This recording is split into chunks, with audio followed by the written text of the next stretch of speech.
List के इस series में हम बात करेंगे एलियासिंग या ऑल्टरनेट ऑप्शन की, जो लिस्ट में अवेलेबल होता है, लेकिन कई बार ये हमारे लिए यूजफुल भी होता है और कई बार ये हमारे लिए बहुत ज्यादा अनएक्सपेक्टेड और अनडिजायरेबल हो जाता है और हमारे लिए कहीं ना कहीं ये प्रॉब्लम क्रिएट करता है।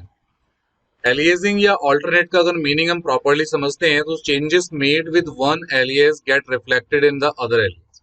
अगर आपने एक लिस्ट बनाई और उस लिस्ट का डेटा किसी दूसरी लिस्ट में एज इट इज आपने कॉपी कर दिया, यानी अगर आप एक लिस्ट को दूसरी लिस्ट से कॉपी कर देते हैं और आप ये सोचते हैं, हम एक एग्जांपल लेते हैं कि मान लीजिए लिस्ट 1 में 5 एलिमेंट है जिसमें आपने 1 2 3 4 5 रखा है।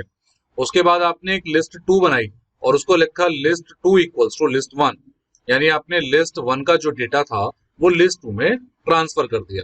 तो होना तो ये चाहिए, हम सोच ये सकते हैं कि लिस्ट 1 में अलग 5 एलिमेंट है और लिस्ट 2 में अलग 5 एलिमेंट है, बट होता है क्या है, जब आप लिस्ट 2 के किसी एलिमेंट को चेंज करते हैं तो लिस्ट 1 में भी ऑटोमेटिकली वो चेंज हो जाता है। यानी कि जब आप लिस्ट को लिस्ट से कॉपी करते हैं तो वो रेफरेंस उठाता है, वो लिस्ट के एलिमेंट्स को एग्जैक्टली उसको अलग तरीके से नहीं पिक करता।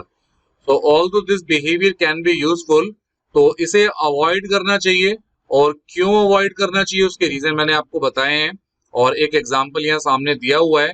उस एग्जांपल को हम लाइवली देखते हैं स्पाइडर एप्लीकेशन पर, किस तरीके से ये ऑल्टरनेट करने से हमें बचना चाहिए। जैसा आपको सामने यहाँ पर ये कोड नजर आ रहा है, आप यहाँ देख रहे हैं लिस्ट 1 जिसमें आपने ये एलिमेंट लिए हैं 2 3 4 5 6। तो यहाँ पर ये 5 एलिमेंट हैं और हमने इस लिस्ट को यहाँ पर प्रिंट कराया है।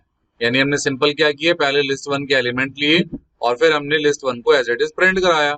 फिर हमने क्या किया, change the value of second element 3 to 9।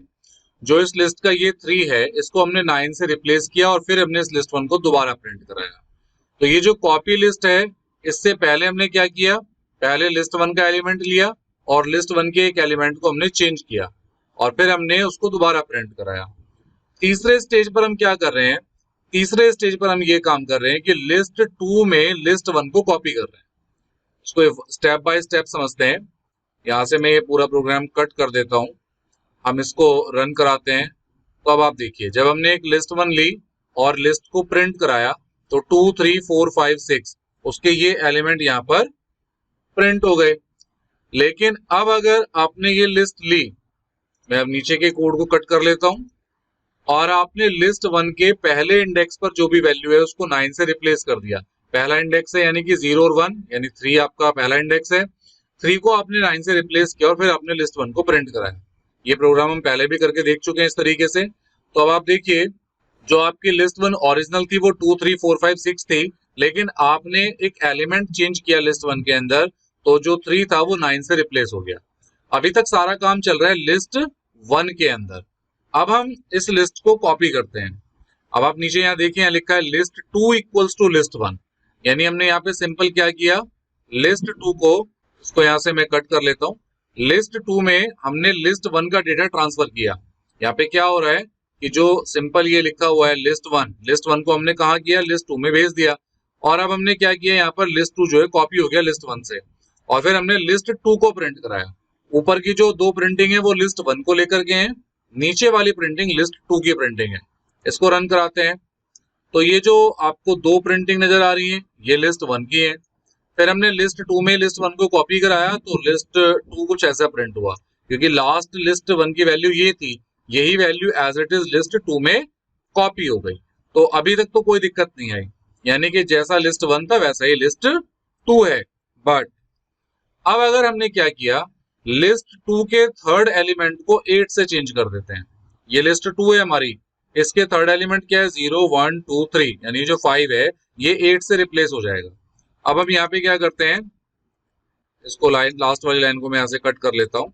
अब हम यहाँ पे लिस्ट 2 को प्रिंट कराते हैं जब हम लिस्ट 2 के थर्ड इंडेक्सिंग को 8 से रिप्लेस कर देते हैं। तो अब क्या होगा, आपने देखा ये जो 5 था ये 8 से रिप्लेस हो गया, यानी ऊपर की जो 2 प्रिंटिंग है ये लिस्ट 1 है, लिस्ट 2 में लिस्ट 1 कॉपी हो गई तो लिस्ट 2 को प्रिंट कराया, सिंपल लिस्ट 2 प्रिंट हो गया। लिस्ट 2 के अंदर हमने जो ये एलिमेंट था 5, इसको 8 से रिप्लेस किया और उसके बाद हमने यहाँ पर लिस्ट 2 को प्रिंट कराया। जब हम लिस्ट 2 को प्रिंट कराते हैं तो 2 9 4 8 6 ये आता है। लेकिन अगर आप वापस से लिस्ट वन को भी यहाँ प्रिंट कराते हैं, यानी अभी अपने लिस्ट वन में तो कोई चेंजेस किए ही नहीं है, तो without any change list one कैसा होगा, तो हम लिस्ट वन को भी प्रिंट करा लेते हैं। तो अब आप देखेंगे लिस्ट वन के अंदर भी ये वाली प्रिंटिंग लिस्ट टू की है, ये वाली प्रिंटिंग लिस्ट वन की है। लिस्ट टू में 5 से 8 हमने चेंज किया था क्योंकि हमने लिस्ट टू के लिए कोड लिखा है लिस्ट टू का थर्ड इंडेक्सिंग की वैल्यू 8 से रिप्लेस हो जाए, बट हमने लिस्ट वन के लिए यहाँ पर कहीं ऐसा कोड नहीं लिखा कि भाई ये थर्ड इंडेक्सिंग 8 से रिप्लेस हो जाए। लेकिन फिर भी चेंज होने के बाद भी तो जो लिस्ट टू में चेंजेस हुए वो चेंजेस लिस्ट वन में भी रिफ्लेक्ट हो रहे हैं। तो ये प्रूव करता है, ये चीज बताता है कि जो आपका लिस्ट के अंदर कंटेंट है और अगर आप उसको दूसरी लिस्ट से कॉपी कर लेते हो तो वो दोनों एलिमेंट पर जो है वो वैल्यूज चेंज हो जाती है। रेफरेंस के थ्रू ये काम कर रहा होता है। तो हमें इस तरीके से एलियासिंग या ऑल्टरनेट ऑप्शन से बचना चाहिए। ये फीचर कई बार हमारे काम भी कर सकती है जब हमें रेफरेंस लेकर के काम करना होता है कि भाई मैं चाहता हूँ लिस्ट टू में चेंज हो तो लिस्ट वन में ऑटोमेटिकली चेंज हो जाए।